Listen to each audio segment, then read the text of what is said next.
Is the money. धन्यवाद।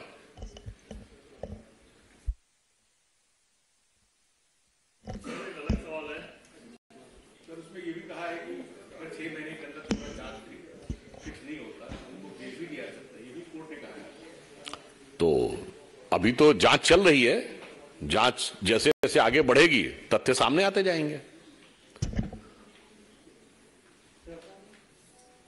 एक अलग टॉपिक का सवाल है। क्या? सोनिया गांधी ने आज एक आर्टिकल लिख के बताया है समर्थन में कि कैसे भारत सरकार की जो पॉलिसी थी वो बदल गई और इसमें शासन सरकार नहीं था। कैसे देखते?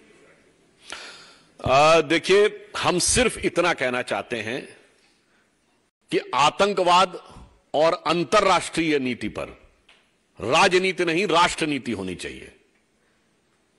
आतंकवाद के विषय के ऊपर किंतु परंतु का स्कोप नहीं होना चाहिए। There should not be any scope of if and but, there should be clear, categorical and unequivocal, यानी वो स्पष्ट होना चाहिए, दो टूक होना चाहिए।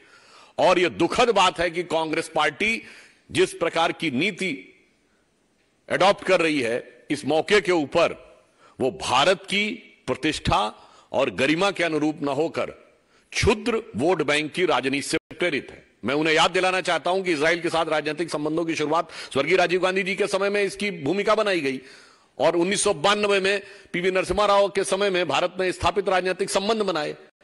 दुख की बात यह है कि वो अपने प्रस्ताव में भी कहीं आतंकवाद के हमले का उल्लेख नहीं करते हैं। क्यों दही जमा लेते हैं मुंह पर? ये मतलब एक दौर में वो कहते थे ना, ये अपनी तथाकथित भारत जोड़ो यात्रा में, कि जुड़ेगा भारत जीतेगा इंडिया, ये कांग्रेस नारा देती थी। अब तो मुझे ऐसा लग रहा है जुड़ेगा कट्टरपंथी जीतेगा हमास, ये उनका नारा होता चला जा रहा है। तो मेरा ये मानना है दुनिया में जितने भी देश हैं उन्होंने इन विषयों के ऊपर बहुत स्पष्ट क्लियर नीति रखी है। पक्ष हो या प्रतिपक्ष, उसमें कोई अंतर नहीं रहता है। इसलिए कांग्रेस जो कर रही है वो भारत की नीति के विरुद्ध है। और हम यह भी कहना चाहेंगे, मैं याद दिलाना चाहता हूं 1995 में जिनेवा में अटल जी गए थे समर्थन करने के लिए, नेता प्रतिपक्ष होते हुए, और नरसिम्हा राव सरकार का पूरा समर्थन किया था। विदेश में जाके घर में आके कश्मीर के मुद्दे के ऊपर हमारा भयंकर मतभेद था। इसलिए मैं सिर्फ यह कहना चाहता हूं कि इस विषय के ऊपर कांग्रेस को अंतर्राष्ट्रीय दृष्टि से देखना चाहिए। अगर मानवीय संवेदना है तो पूरी मानवीय संवेदना से देखना चाहिए। भारत सरकार का रुख एकदम स्पष्ट है कि हम फिलिस्तीन का एक स्वतंत्र राज्य के रूप में उसके अस्तित्व को स्थापित करने में इजराइल के द्वारा शांतिपूर्ण वार्ता के द्वारा सौहार्दपूर्ण सह अस्तित्व के साथ समर्थन करते हैं। अब जब न वार्ता हो, न शांतिपूर्ण हो, न सौहार्द हो, न सह अस्तित्व हो, तो इसमें कौन सी चीज उन्हें नजर आ रही है जो भारत सरकार की नीति के विरुद्ध है, यह उन्हें स्पष्ट करना चाहिए। सर, इसी से जुड़ा मेरा एक सवाल है कि उन्होंने अपने आर्टिकल में लिखा है कि दुनिया के ताकतवर देश टू नेशन थ्योरी को बहाल करने की प्रक्रिया को फिर से शुरू करें। कांग्रेस सालों से अपने दृढ़ विश्वास पर कायम है कि फिलिस्तीनियों और इजरायलियों दोनों को न्यायपूर्ण शांति से रहने का अधिकार है। वो सारी बातें सही हैं, इसमें आतंकवाद का उल्लेख पे क्यों चुप्पी है? और उन्होंने दूसरे देश तो क्या, पहली बात तो इस देश के ऊपर इस मुद्दे पे मैं एक और बात आपसे पूछना चाहता हूं। इससे पहले आप बता सकते हैं कांग्रेस के किसी नेता ने आर्टिकल लिखा हो किसी अंतर्राष्ट्रीय समस्या पे? मुझे शोध करके बताइएगा कि इंटरनेशनल कॉन्फ्लिक्ट के ऊपर कांग्रेस के सीनियर मोस्ट लीडर ने पिछले हाल के वर्षों में कब आर्टिकल लिखा है। और ये तो भारत में कर चुके हैं। इसी के समकक्ष 26/11 हुआ था। और अब बैरक ओबामा ने अपनी किताब द प्रॉमिस लैंड में 2010 में अपनी यात्रा के दौरान डॉक्टर मनमोहन सिंह से वार्ता के आधार पर यह लिखा था कि भारत की सेना एक कड़ी कार्रवाई करने के लिए तैयार थी, मगर उस समय की कांग्रेस सरकार ने इसलिए कार्रवाई नहीं की पाकिस्तान के विरुद्ध, क्योंकि उन्हें लग रहा था कि इससे उपजे वातावरण से भारतीय जनता पार्टी को राजनीतिक लाभ न हो जाए। इसलिए देश की सुरक्षा और आतंकवाद से लड़ाई को राजनीति के नफे नुकसान के सियासी तराजू पर तौलकर मत देखिए, देश के दीर्घकालिक हित को ध्यान में रख के देखिए। सर, केरल में जो ब्लास्ट हुआ, सर, क्या लगता है कि राज्य सरकार का कहीं से इसमें कोई फेलियर है?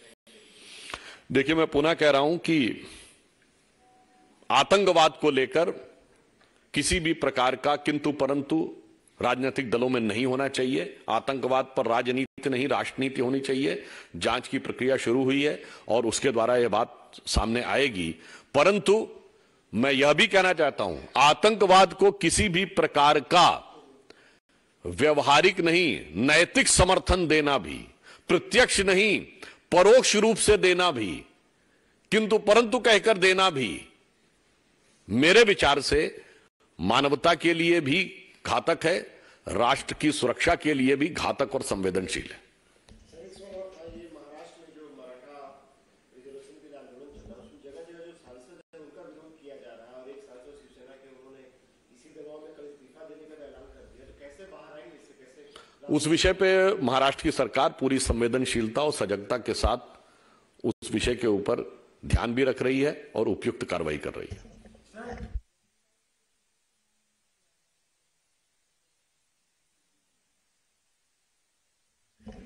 ऐसा है कि अभी तो शुरुआत हुई है, अभी पता नहीं क्या क्या निकलेगा।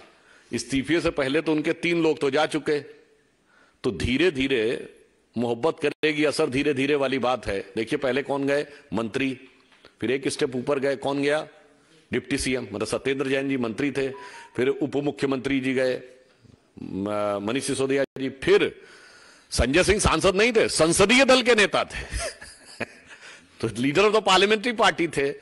तो अब देखिए धीरे धीरे क्या होता है। जांच एजेंसियां अपना काम कर रही हैं, जो जिस भी रूप पद पे होगा उससे निरपेक्ष रहते हुए वस्तुनिष्ठ ढंग से यानी ऑब्जेक्टिवली कार्रवाई होगी।